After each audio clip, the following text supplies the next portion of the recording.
written, God giving us good education to prosper. Iwe imeandikwa kwamba Mungu akitupa masomo mazuri ili tunawiri. But it was critically written, God giving us power. Lakini imeandikwa hakika Mungu akitupa nguvu to create wealth.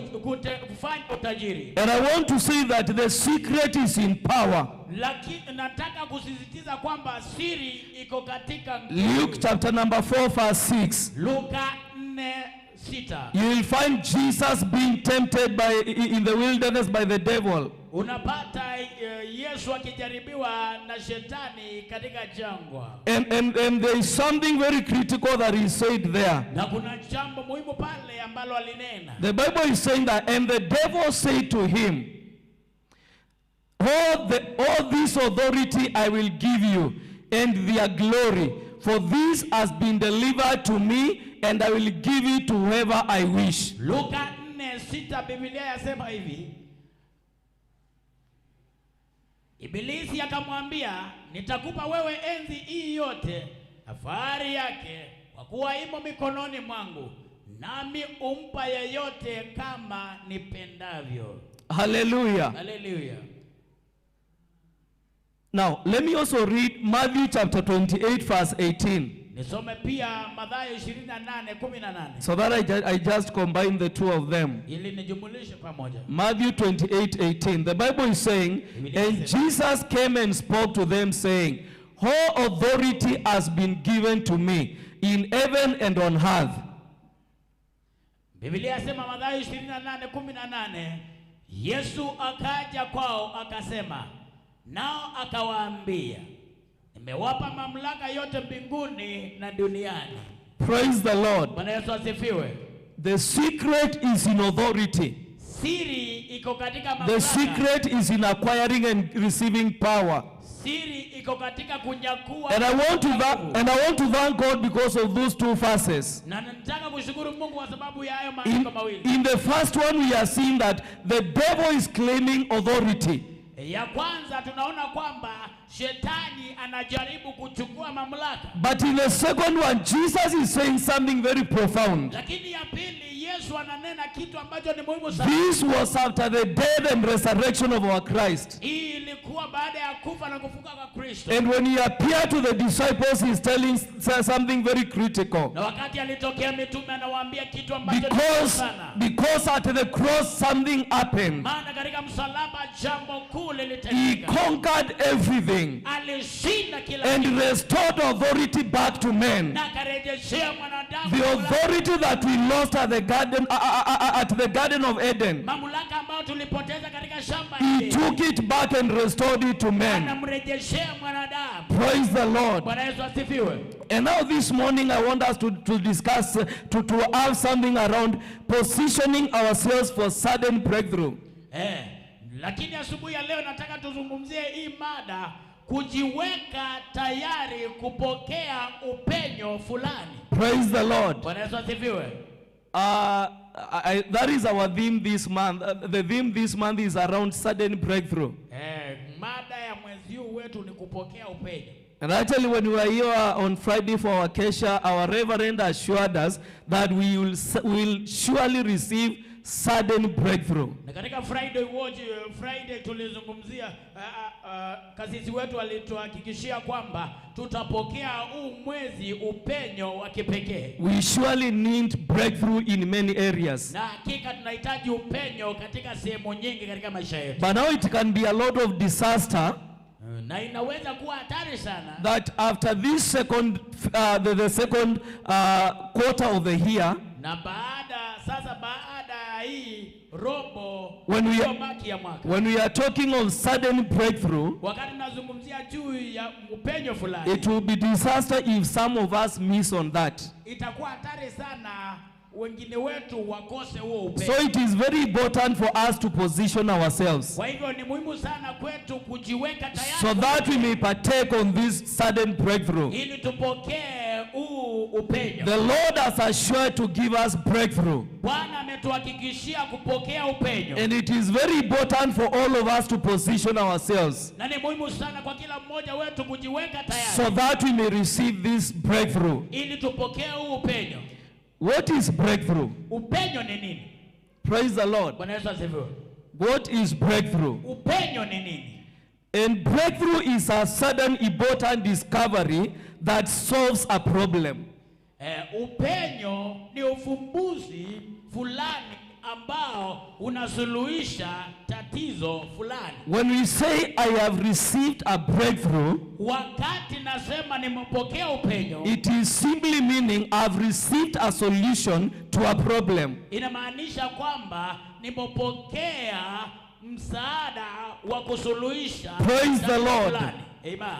And in the Bible, there are so many instances we are seeing of men receiving breakthrough. Na katika Biblia kuna mfano mingi mwanadamu akipokea upenyo. In fact, many of the places in the Bible, anyone who encountered with God, anyone who encountered Christ, received a breakthrough. Hakika katika Biblia yeyote ambaye alikutana na Mungu alikutana na upenyo fulani. Praise the Lord. Bwana Yesu asifiwe. Everyone who encountered God received spiritual breakthrough. Yeyote ambaye alikutana na Mungu alipatana na upenyo The wa kiroho. Bible is talking about Hannah Biblia inazungumzia juu ya Hana. in the book of 1 Samuel. Katika kitabu cha Samueli wa kwanza. That Hannah was of many years without a child. Kwamba Hana alikuwa na miaka mingi bila mtoto. In fact, sometimes when I read that scripture, Hakika mara nyingi nikisoma andiko kama hilo.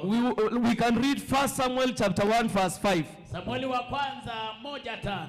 Every time I come to read that portion of the scripture, Kila wakati nasoma hilo andiko, let me just read it for you. The Bible says, but to Anna he would give a double portion, for he loved Anna, although the Lord had closed her hope. Samueli wa kwanza 1:5, Biblia inasema lakini Hana umpa sehemu mara mbili, maana alimpenda Hana ingawa Bwana alikuwa amefunga tumbo. Praise the Lord. Bwana Yesu asifiwe. Now, God had closed her womb. Mungu alikuwa amefunga tumbo lake. Praise the Lord. Bwana Yesu asifiwe. It is not the devil who had closed her womb. Si shetani alikuwa amefunga tumbo lake. God had closed her womb. Mungu alikuwa amefunga tumbo lake. It amazes me sometimes when I read that scripture. Hiyo inanishangaza wakati nasoma ile andiko. Because Anna was in a very bad situation. Maana Hana alikuwa katika hali mbaya sana. But the Bible is telling us God had closed her womb. Lakini Biblia inasema kwamba Mungu alikuwa amefunga tumbo lake. And when I was thinking about that scripture, Wakati nilikuwa nafikiria juu ya hili andiko, I noticed that there are things that happen in our life. Nikatambua kwamba kuna mambo hufanyika katika maisha yetu. In fact, all the things that happen in our life, mambo yote ambayo yanafanyika katika maisha yetu, the devil doesn't have ultimate authority. Shetani ana mamlaka kamili. If you look at the life of Job, ukiangalia katika maisha ya Ayubu, it was God who permitted that to ni happen. Mungu aliruhusu hilo lifanyike. It was God.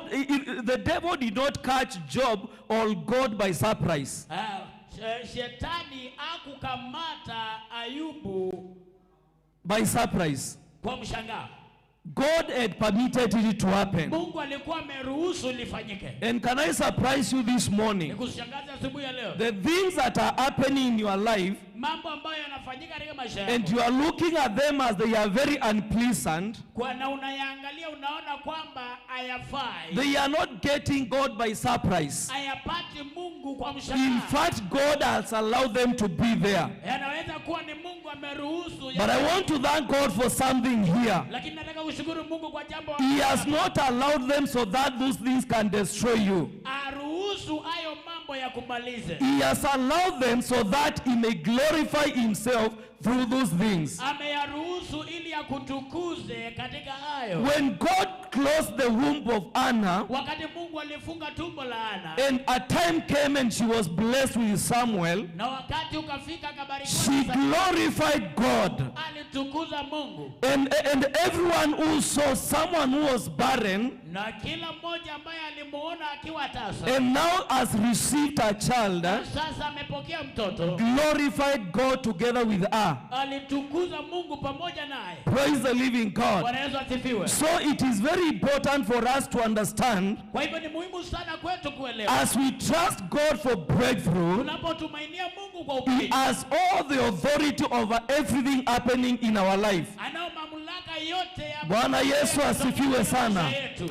Maybe it is Him who has allowed that thing to be there, Inaweza kuwa ni yeye ameruhusu hayo mambo or yafanyike, even if it is the works of the enemy, hata kama ni kazi za adui. God has permitted that thing to be there, Mungu anaweza kuwa ndiye ameruhusu, and He will ultimately deal with that thing. na mwishowe atashughulikia hilo. Bwana Yesu asifiwe. Amen. So the Bible is talking about Anna, Kwa hivyo Biblia inazungumzia juu ya Ana, and she received a breakthrough. na akapokea upenyo. She had a problem of getting a child, Alikuwa na shida ya kupokea but mtoto, God gave her a child. lakini Mungu akampa mtoto. The Bible talks of Paul and Silas. Biblia inazungumzia juu ya Paulo na Sila, They were thrown in the prison, wakawekwa pale gerezani and they were locked inside there. na walifungiwa pale.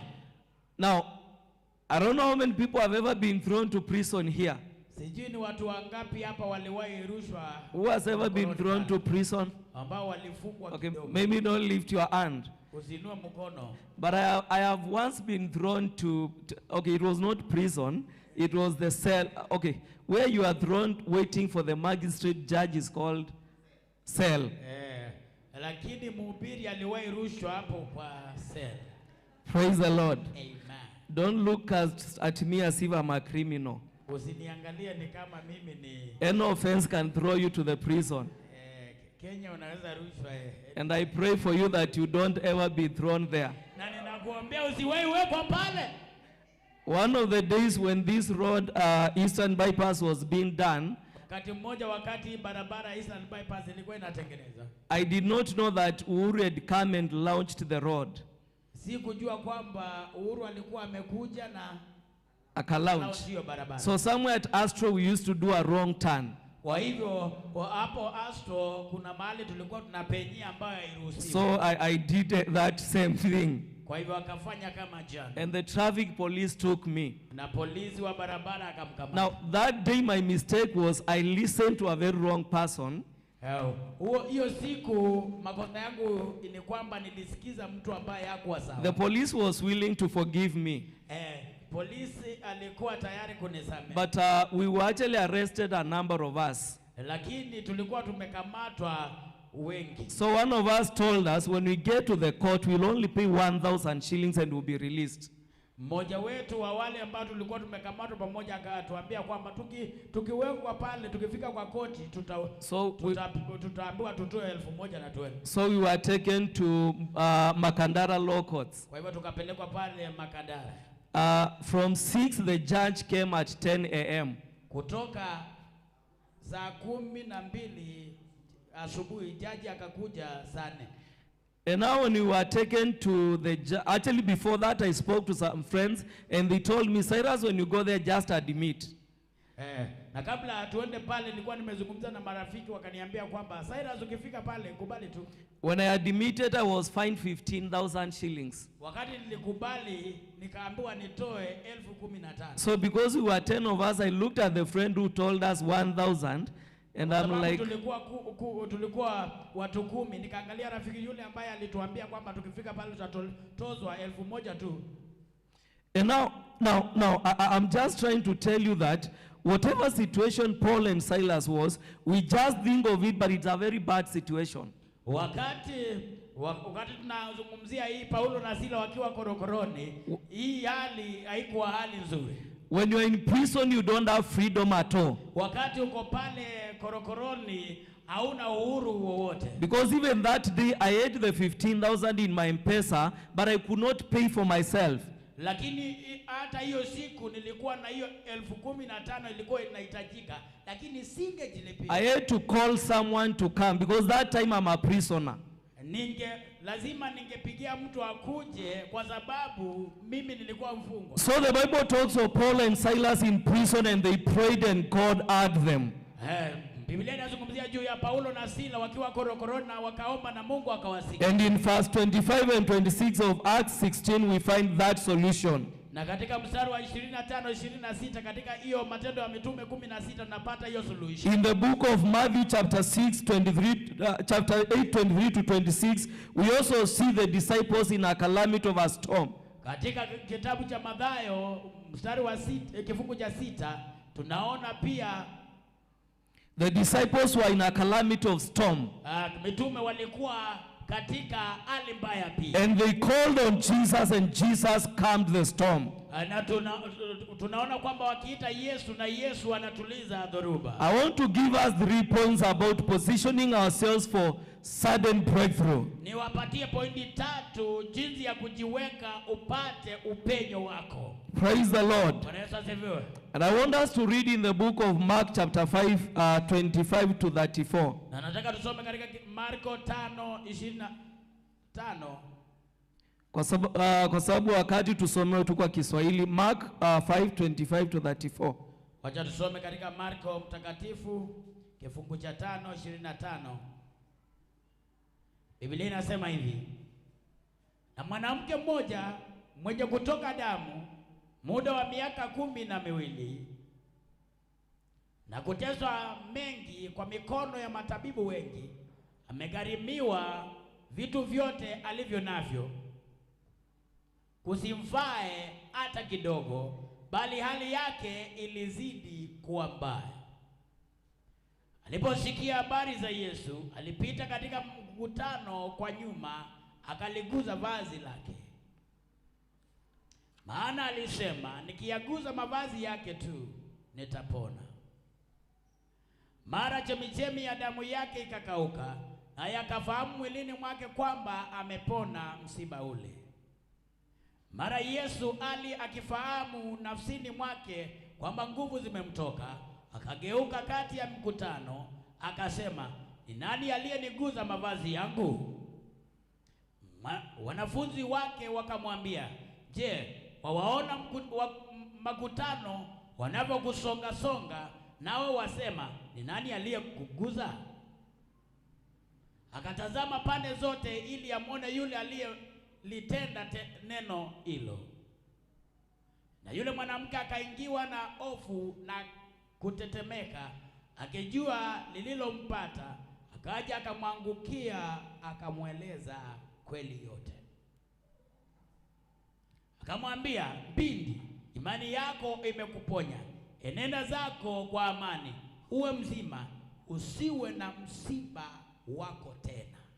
Praise the Lord. Bwana Yesu asifiwe. Positioning ourselves for sudden breakthrough. Kujiweka katika hali ya kupokea upenyo fulani. The thing number 1 that we need to do, jambo la kwanza tunahitaji kufanya, it is that we need to have clarity of our vision. Ni kwamba tunapaswa kuwa na uwazi wa maono yetu. We need to be clear with what breakthrough are we expecting from God. Tunapaswa kuwa na uhakika ni upenyo fulani ama wa jambo gani tunatarajia. That vision has to be very crystal clear. Hiyo maono yapaswa kuwa wazi. You can never receive what you've not pictured in your mind. Hauwezi pokea kile ambacho haujaweka katika akili yako. You must visualize it in your mind until it is conceived in your spirit. Lazima ulione kwanza katika akili yako ili uwekezwe katika roho yako. Your breakthrough has to be as clear as a physical thing.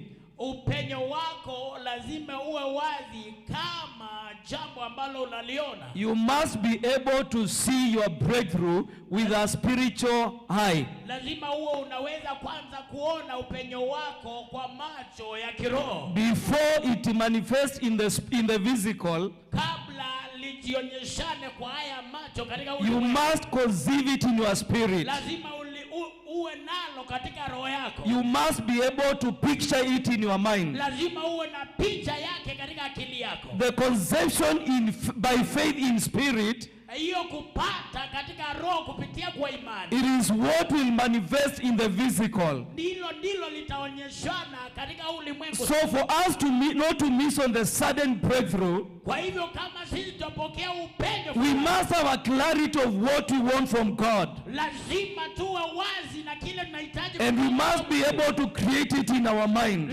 na lazima tuwe na picha yake katika akili yetu. The Bible in Genesis chapter number 13:14, Biblia katika Mwanzo 13, Genesis chapter number 13 to 14 to 17, 13, 14 hadi 17. the Bible is saying, and the Lord said to Abram, after Lord had separated from him, lift your eyes now and look from the place where you are, northward, southward, eastward, and westward.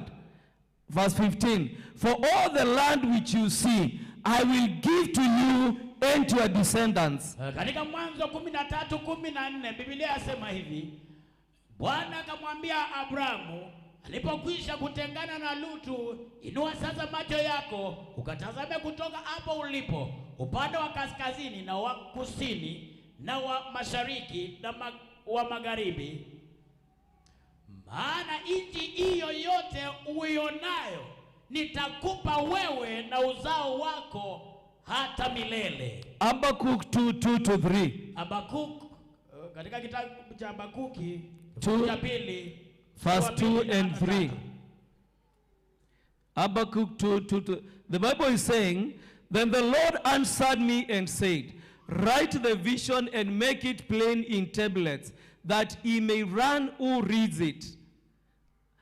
For the vision is yet for an appointed time, but at the end it will speak and it will not lie.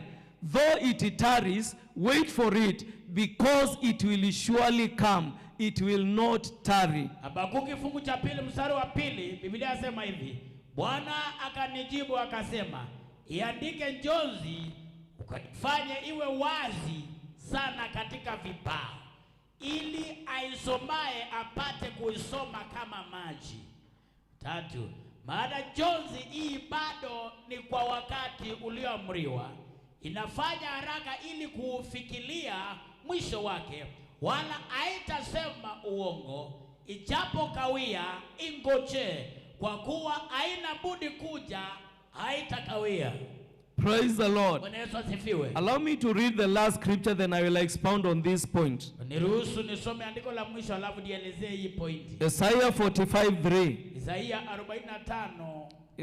It is a verse I love so much. Maandiko ambayo nayapenda sana. It's actually where I got my name from. Hapo ndipo nilipata jina langu.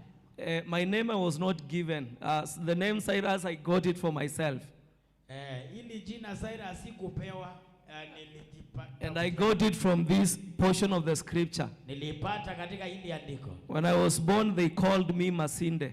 Wakati nilizaliwa waliniita Masinde. It's a name I struggle to explain to people why I'm from Kitui and I'm called Masinde. Ni jina ambalo ninang'ang'ana sana kuelezea watu kwamba mimi natoka Kitui la naitwa Masinde. They expect that name to be from Western. Wanatarajia hilo jina litoke huko Western. Now, it's not by mistake. I was given that name. Hayo si makosa yangu, nilipewa. But I gave myself the name Cyrus. Na mimi nikajitafutia hili. And this is why I got the name. Hapa ndipo nilipata hiyo jina.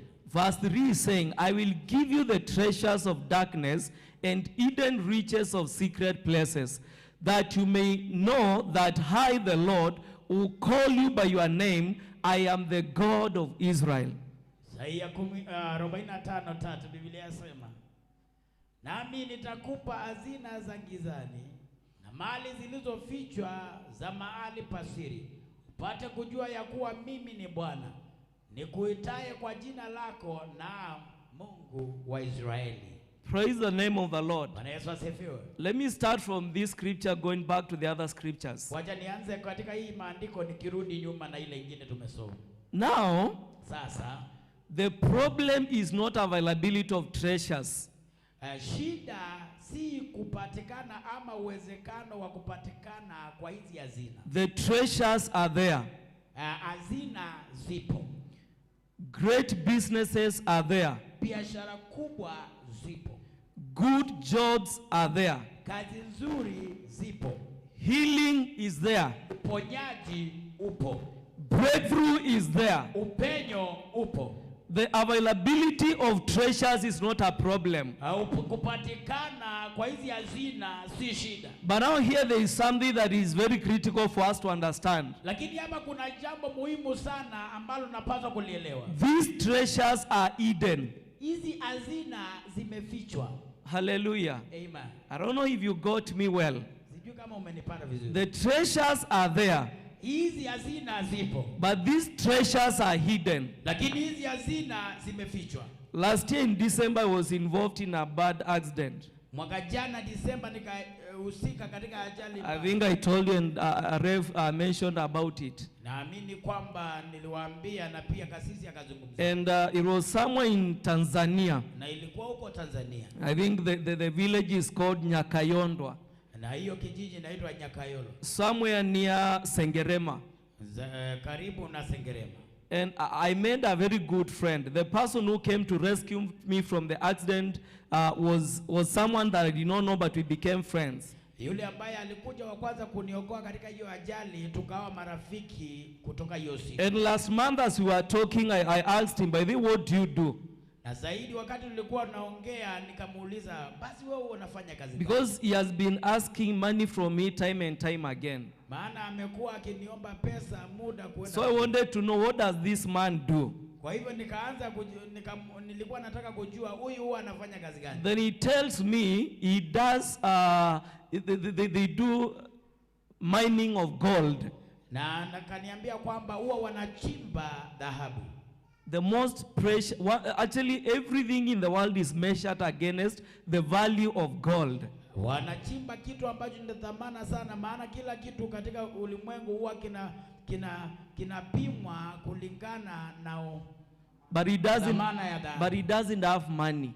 Lakini hana pesa. And that disturbed me so much. Na hiyo sasa ikanisumbua sana. How can you be mining gold, Unaweza kuwa unachimba dhahabu, which everyone in the world is looking for, ambayo kila mtu katika ulimwengu, but you are very poor? Lakini bado wewe ni maskini. They are hidden. Hallelujah. Zimefichwa. The treasures are hidden. Hazina zimefichwa. And that is why I want to say, one of the critical aspects as we position ourselves for sudden breakthrough, it is the ability to see the hidden treasures.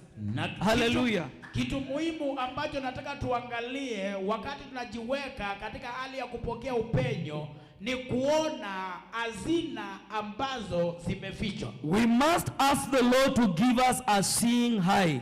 Lazima tuombe Mungu atupatie jicho la kuona. Where we've read in the book of Genesis, God is talking to Abraham. Wakati tumesoma katika kitabu cha Mwanzo, Mungu ananena na Ibrahim. And he's telling him, open your eyes to the south, to the north, to the east and to the west.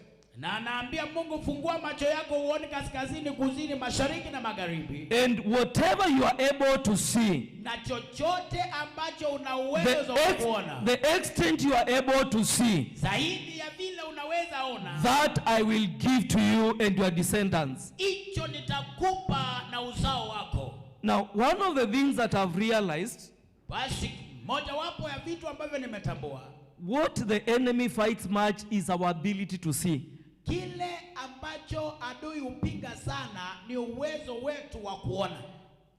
Because he knows if we can see it, maana anajua kwamba kama tunaweza ona, if we can conceive it in our mind, kama tunaweza ipata picha yake katika akili zetu, it will be conceived in our spirit, basi itazaliwa katika roho yetu, and surely the Lord will grant it to us. Na hakika Bwana atatupa. So what you find is that the enemy always fights to blinden our eyes. Kwa hivyo kila wakati adui hujaribu kufunga macho yetu. And this morning I want to beseech all of us. Na asubuhi ya leo nataka kuomba kila mmoja wetu. We need to be able to see. Tunahitaji kuwa na uwezo wa kuona. Our vision has to be crystal clear. Maono yetu lazima yawe wazi. Visualize that big supermarket in your mind. Kuwa na picha hiyo supermarket kubwa katika akili. Let it be conceived in your spirit. Wacha ingie katika roho yako. Visualize that big company in your mind. Ona hiyo kampuni kubwa katika akili yako. Let it be conceived in your spirit. Wacha iwe katika roho yako. Be able to dream. Kuwa na uwezo wa kuota. On Friday, Reverend told us dreaming is free.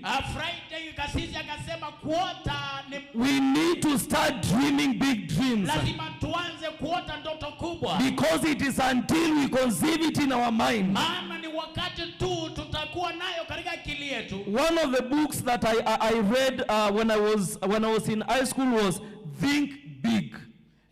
Kati ya vitabu ambavyo nilisoma nikiwa shule ya upili ni hiyo kitabu inaitwa Think Big. Think Big. It is written by Ben Carson. Imeandikwa na Ben Carson. And he is giving us a story of his life. Na anatupatia habari za maisha yake. And when he is writing the story, he is trying to tell how he came out from a bad background. Na wakati anaelezea habari yake, anatueleza vile alitoka katika hali duni. And he rose to be one of the best neurosurgeons. Na akawa mwishowe mmoja wa madaktari wa upasuaji wale wa.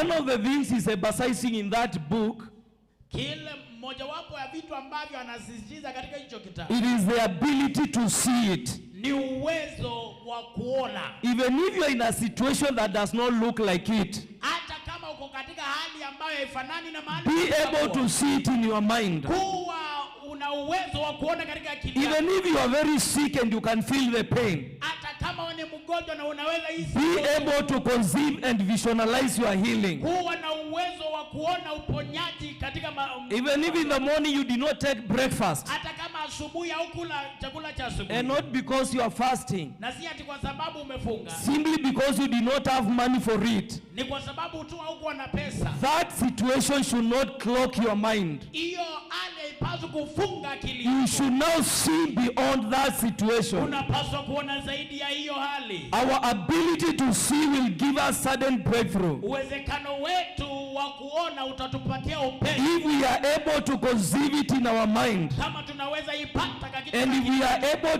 to conceive it in our spirit, na ingie katika roho yetu, the Lord shall grant us that. Bwana atatupa hilo. Habakkuk chapter 2 verse 2. Habakuki fungu cha pili mstari wa pili. It is so important for our vision to be clear that God is telling us we even need to proceed and write it down. Ni wazi na hakika kwamba Mungu asubuhi ya leo anaendelea na kutuambia kwamba hata hiyo maono unahitaji kuenda na uiandike. And you need to understand, na unahitaji uelewe. Now, the vision coming to happen will surely happen. Hiyo maono ambayo inakuja kutimia hakika itatimia. But the foundation of it is have clarity of it. Lakini msingi wake ni kuwa wazi. Proceed, even write it down. Enda kiwango cha kuandika pia. Where we've read in the book of Mark chapter 5, and I want us to go back there, Mindia. Mali tumesoma katika Marko 5, nataka tuende pale. The Bible is talking of a woman who had an issue of blood for 12 years. Biblia inazungumzia juu ya mwanamke ambaye alikuwa ametokwa na damu kwa miaka mingi. Yes, and the Bible is saying now a certain woman had a flow of blood for 12 years. Biblia inasema kwamba mwanamke mmoja alikuwa anatokwa na damu kwa miaka 12. And had suffered many things from many physicians. Alikuwa ameteseka sana katika mikono ya madaktari. She had spent all that she had and was not better, but rather grew worse. Alikuwa ametumia chochote ambacho alikuwa nacho na hali yake ikaendelea kuwa mbaya zaidi. That was a pathetic situation. Hiyo ilikuwa hali mbaya sana.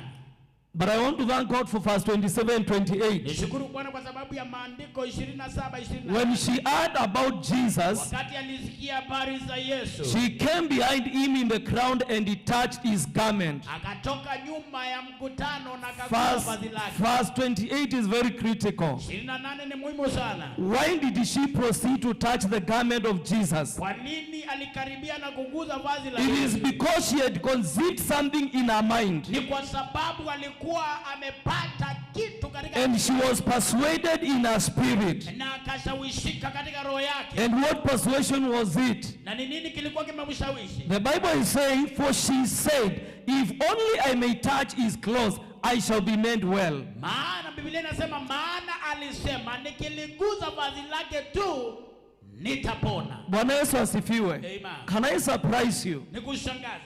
This woman, Huyu mwanamke it did not get healed by mere act of touching the garment of Jesus. hakupona kwa sababu tu ya tendo la kuguza vazi yake. In fact, the Bible says there was a huge crowd around Jesus.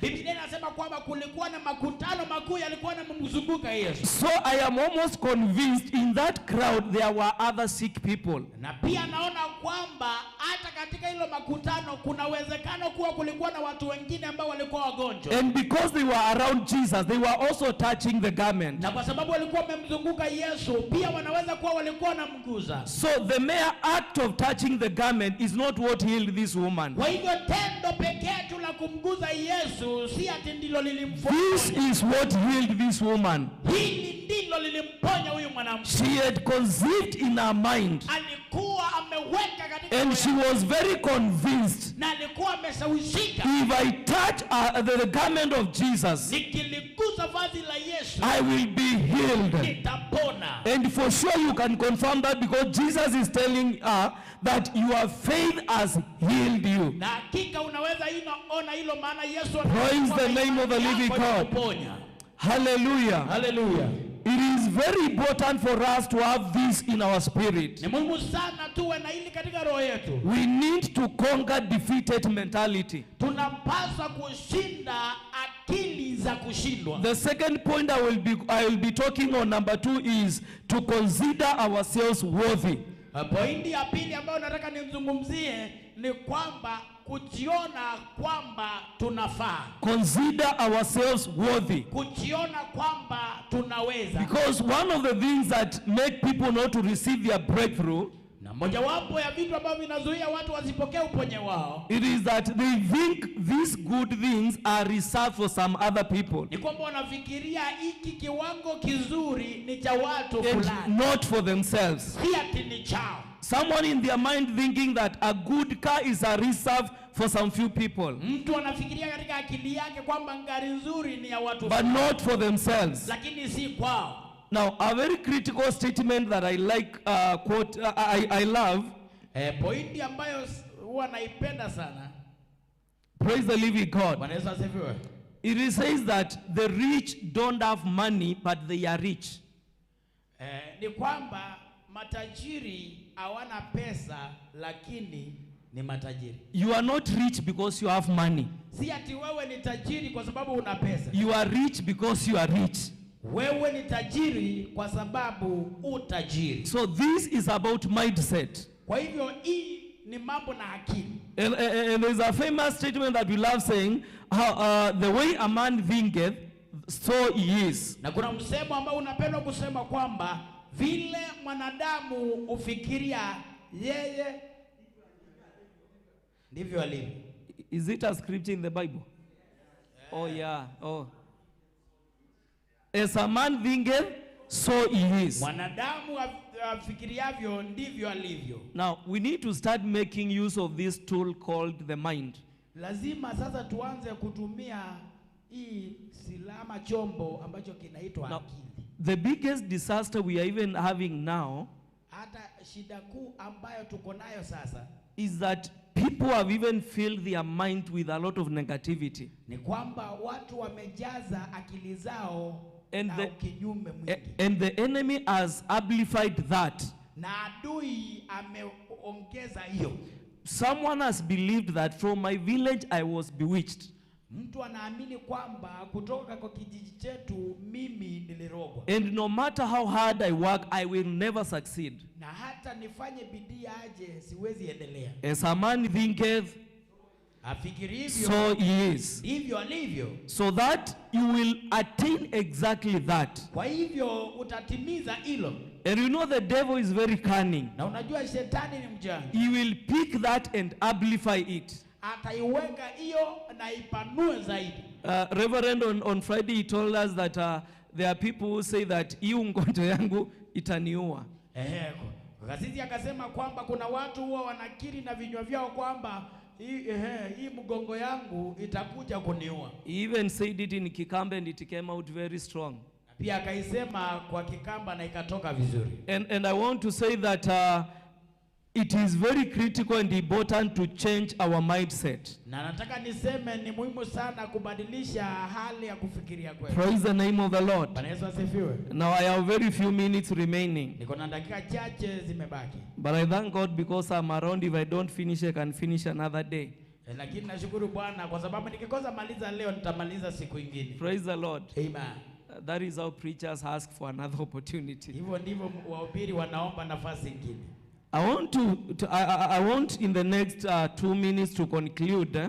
Kwa dakika 2 zijazo nataka nitamatishe. My point number 2 was consider yourself worthy. Pointi ya pili ilikuwa ujione kwamba unastahili. I will not exhaust on this point. Sitazungumzia mengi kuhusu hii pointi. But let me tell you a story of a gentleman. Lakini wacha nikuambie habari ya kijana mmoja. And you can go on Google and search him. Unaweza angalia katika mtandao. He is called Mukesh Ambani. Anaitwa Mukesh Ambani. Okay, I love following news and I love following what is happening in the business world, in the economic world. Ninapenda kufuatilia habari na vile inafanyika katika ulimwengu wa uchumi. Mukesh Ambani is actually currently the richest man in India. Mukesh Ambani ni mmojawapo ya mtu ambaye ni tajiri sana huko India. And a recognized man across the Asian continent. Na yule ambaye anatambulika sana huko katika bara la Asia. I was even reading about him and I was surprised that his house where he lives, him and his family, is a 27-story building. Nikatambua kwamba hata mahali yeye uishi nyumba yake ni nyumba ya gorofa 27.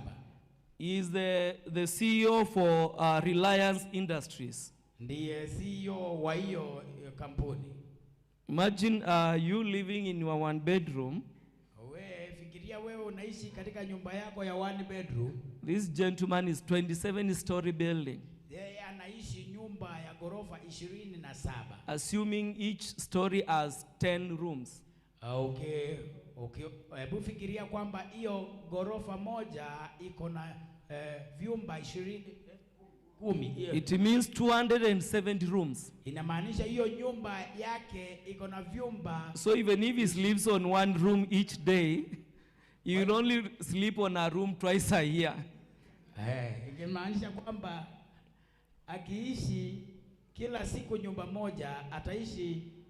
But now the issue is not even about Mukesh Ambani. Lakini shida ama hali ambayo tunazungumzia si juu ya Mukesh Ambani. I want to tell you something about his father, the Ambani Senior. Nikuambie jambo kuhusu baba yake Ambani Senior. It is said that this gentleman was a casual laborer. Inasemekana kwamba babake alikuwa mtu wa kufanya vibarua tu. Mtu tu wa mjengo. And this gentleman, while in that situation of being a casual laborer, na akiwa katika hiyo hali ya kufanya vibarua, he used to wonder what is it about these rich people. Alikuwa anashangaa ni nini kiko katika hawa matajiri. What did they do for them to be rich and me am poor? Ni nini walifanya wawe tajiri na mimi ni maskini? Now there is something I was told about him that stood out. Kuna kitu ambacho niliambiwa juu yake kikanishitua. It is said that he decided, I want to be close to them and learn what these guys do different. Aliamua kwamba ninataka kuwa karibu na wao na nione ni nini wao wanafanya tofauti. So what he used to do is that he would go to the best hotels in that country. Kwa hivyo kila alianza kufanya ni kwamba angeenda kati ya mojawapo ya mahoteli ambayo ni nzuri katika hiyo nchi. And because food is expensive in those hotels, he only used to buy a cup of tea.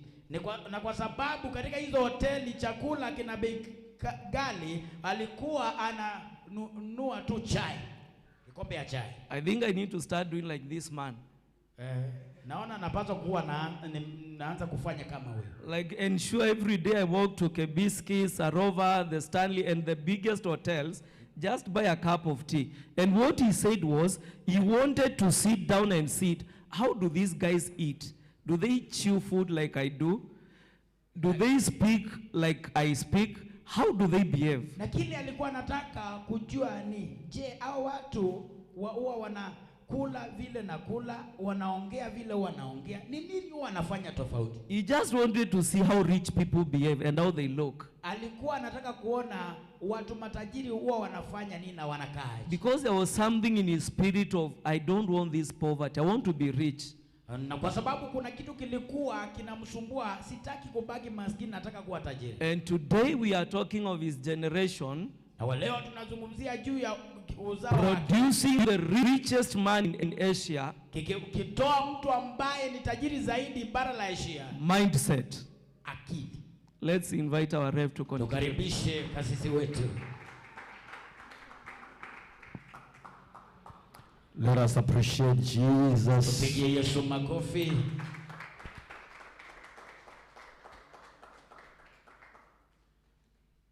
It has to be conceived in the mind. Lazima ingie katika akili yako. We have to change our mindset. Lazima tubadilishe vile. Let us appreciate the preacher. Tupigie makofi mhubiri. Naomba tusimame. We will continue from there in the main service. Tutaendelea kutoka hapo ibada kuu. Na kama umesikia ujumbe umehubiriwa nusu, si ndio? Hata haijafika nusu. Amen. Amen. And therefore you will hear him again. Kwa hivyo utamsikia tena. But this is it. As we make a prayer, tunapofanya ombi sikia hili. God is positioning us for sudden breakthroughs. Mungu atatuweka katika njia tupokee upenyo fulani. And what I have gotten this morning, kile nimepata asubuhi ya leo, I have to know how my breakthrough looks like. Lazima nijue upenyo wangu unakaaje. We have to know exactly what we want. Lazima tuwe hakika ya kile tunataka.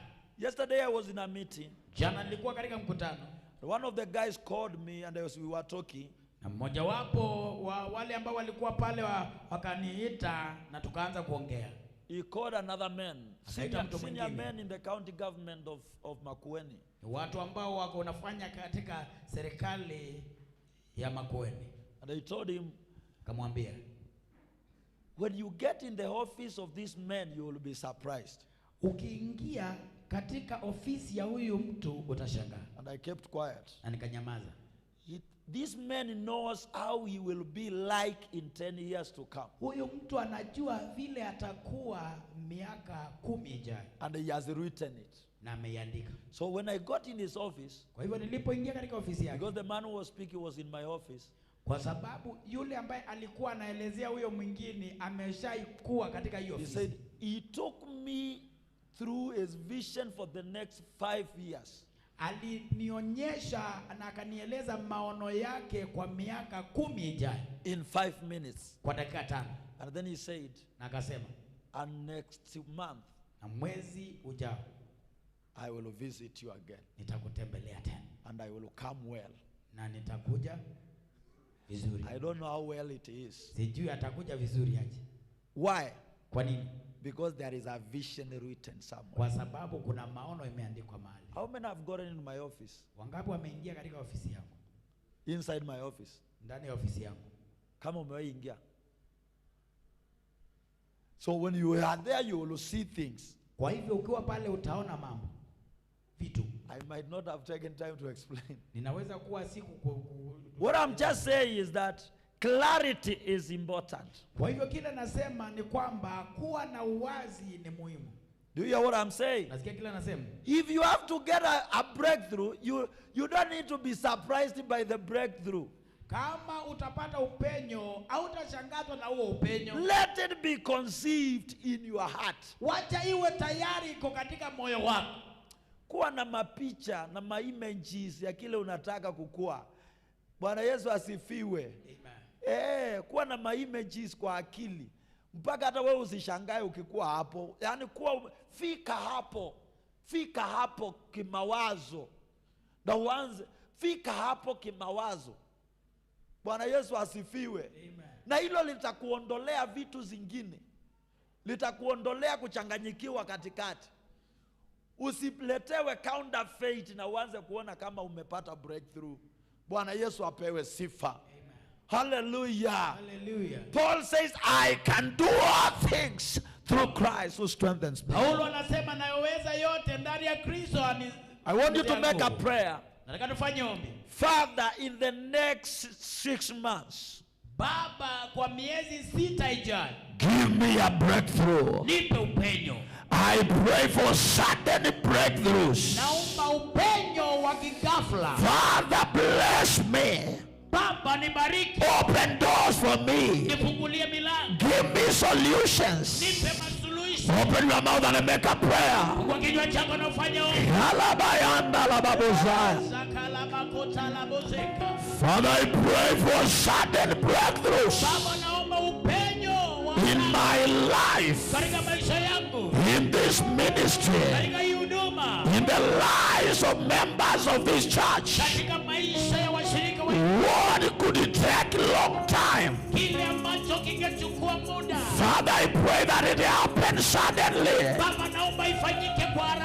Breakthroughs in our families. Upenyo katika familia zetu. Breakthroughs in our lives. Upenyo katika maisha yetu. Father, change my life Baba, badilisha maisha yangu. by breakthroughs. Upenyo. Yes, Akela Balababosa.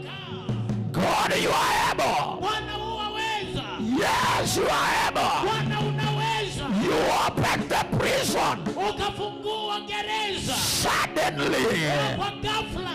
and Paul and Silas were out. Na Paulo na Sila wakatoka. You opened the womb of Hannah Ukafungua tumbo la Ana. by your power. Kwa nguvu zako. Do something now Fanya jambo in sasa. the life of your people. Katika maisha ya watu wako. Do something now Fanya jambo sasa. in the life of our children. Katika maisha Do ya watu something wako. now Fanya jambo sasa. in the families of your people. Katika familia za watu wako. Rada Sataya Lababosa. Akoraboseka. Open your mouth and pray. Fungua kinywa chako na uombe. Let there be a breakthrough. Wacha kuwa na upenyo. Breakthrough of healing. Upenyo wa uponyaji. Breakthrough of deliverance. Upenyo wa ukombozi. Breakthrough in business. Upenyo katika biashara. Yes, in the name of Jesus. Katika jina la Yesu. Oh, Mayata, Mayata, Mayata. Upenyo Bwana.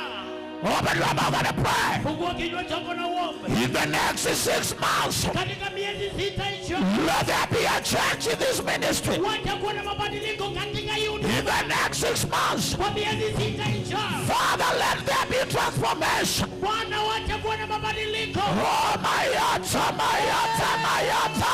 Yesu. Kalabalababozaya.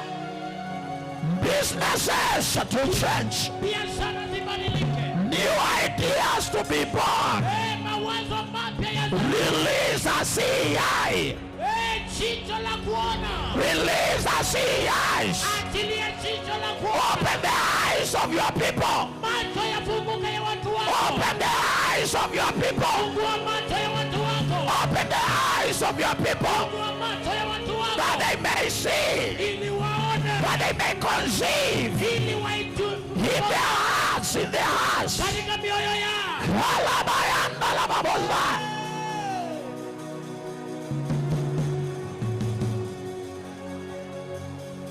Hey!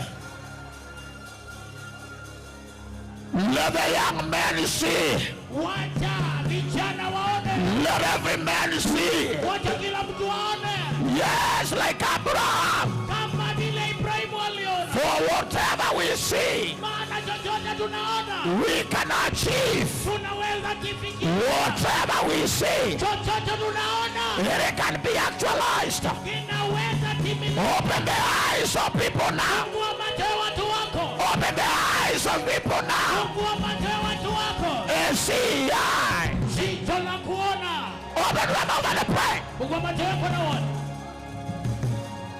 Bwana nifungue macho. Nifungue macho nione. Hey! Every hidden treasure shall manifest. Kila hazina imefichwa. Every hidden treasure will manifest. Kila hazina imefichwa itaonekana. I shall see it. Nitaiona. I shall take it. Nitaichukua. I shall possess it. Nitainyakua. In the name of Jesus. Kwa jina la Yesu. I will not miss opportunities. Sitakosa nafasi. I will not miss opportunities Sitakosa nafasi. because of blind eyes. Yes, my eyes are open. Inua mikono yako. Father, in the name of Jesus, Baba, katika jina la Yesu. I pray for everyone under my voice. Ninaombea kila yeyote ambaye I pray that you open their eyes, naomba Bwana ufungue macho yao. that Lord they may see Ili Bwana waone. any hidden treasure. Kila hazina imefichwa. Open their minds, Fungua akili zao. that they may conceive Ili Bwana wapokee what you have planned for them. kile ambacho umewapangia. Father, give people great visions. Bwana nipatie maono wazi. Expand visions of men. Panua maono ya watu. I pray now Ninaomba sasa that from now kwamba kuanzia sasa to December, let there be mighty breakthroughs. wacha kuwa na upenyo mkuu. I declare breakthrough in July. Naomba upenyo I Julai. declare breakthrough in August. Upenyo mwezi wa 8. I declare breakthrough in September.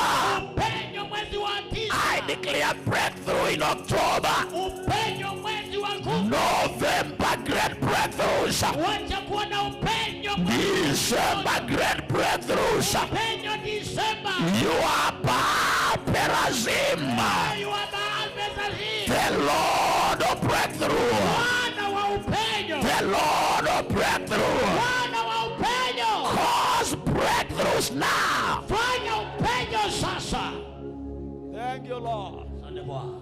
Thank you, Holy Spirit. Asante Roho Mtakatifu. Thank you, Holy Spirit. Asante Roho Mtakatifu. We shall see it manifested. Utaiona. Give you praise. Nakupa utukufu. Give you honor. Nakupa heshima. In Jesus' name we pray. Kwa jina la Yesu naomba. Sema amen. Amen. Sema amen. Amen. Listen, Sikiza. God has a lot in store for you. Bwana akona mengi ameyaweka. You will see it before December. Utaiona kabla ya Disemba. I say you will see it before December. Nasema utaiona kabla ya Disemba. Hallelujah. Hallelujah. We can take our seats. Naweza chukua viti vyetu.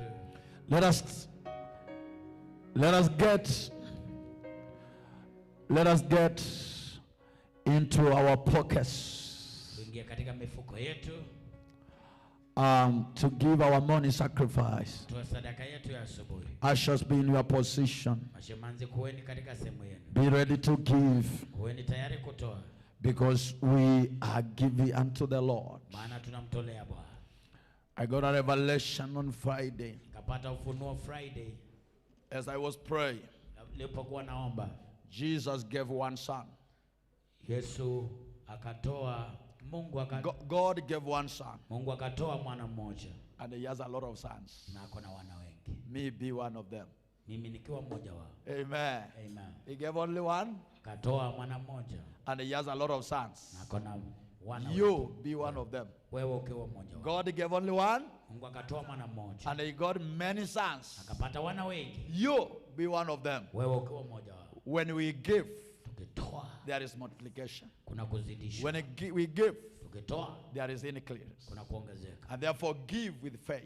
Basi toa kwa imani. Give with understanding. Toa na kuelewa. That when you give, Kwamba ukitoa there is multiplication. kuna kuongezeka. We are giving our morning sacrifice. Tunatoa sadaka zetu za asubuhi. Amen. Amen. Our pay bill is on the screen.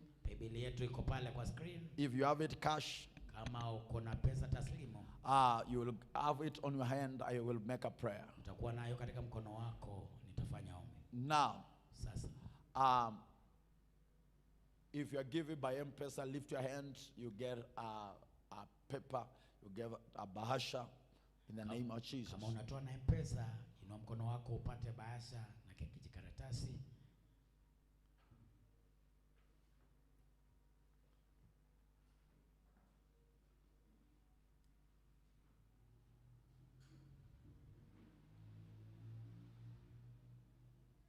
Hallelujah, Jesus. Haleluya. Thank you, Holy Spirit. We are giving it to God Tunamtolea Bwana. by M-Pesa. M-Pesa. Lift your hand and show you have a paper Inua mkono or a wako. bahasha. You can sit. God bless you. Thank you for good work.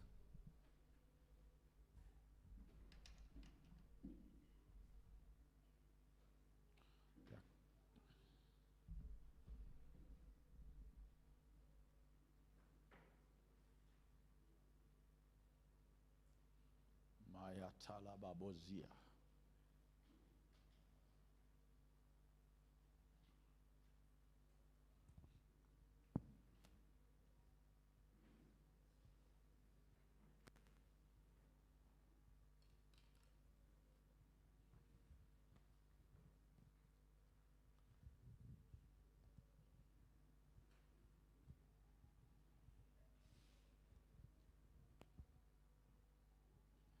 I want us to make a prayer for the giving of this money, our morning sacrifice. Our morning sacrifice. Can see people are still giving. It is our month of sudden breakthroughs.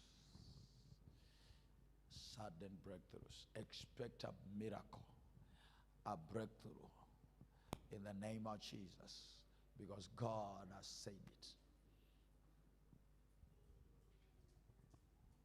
Hallelujah.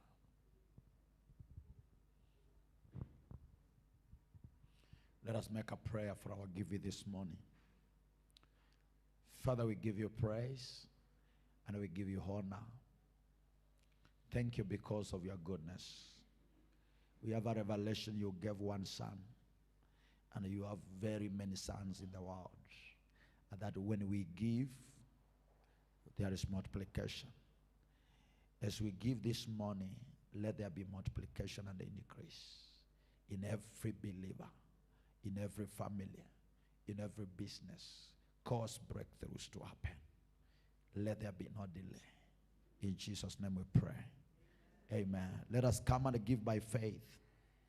Let us come and give by faith. Watoto wa Sunday school naomba msimame. Watoto wa Sunday school naomba msimame. Tunapotoa, naomba tutoe. Praise and worship be on the stage in the name of Jesus. Let us give so that we may pray for our children in the name of Jesus. Thank you, my brother, our brother, my son, Masinda, for the powerful message. In the name of Jesus, God bless you. Continue to prepare yourself for use in the kingdom in the name of Jesus Christ. Hallelujah. And therefore, God bless you and do you well in Jesus' name. Naomba watoto tukuje ili tuombe.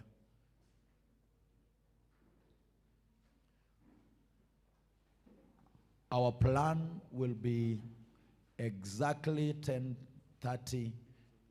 We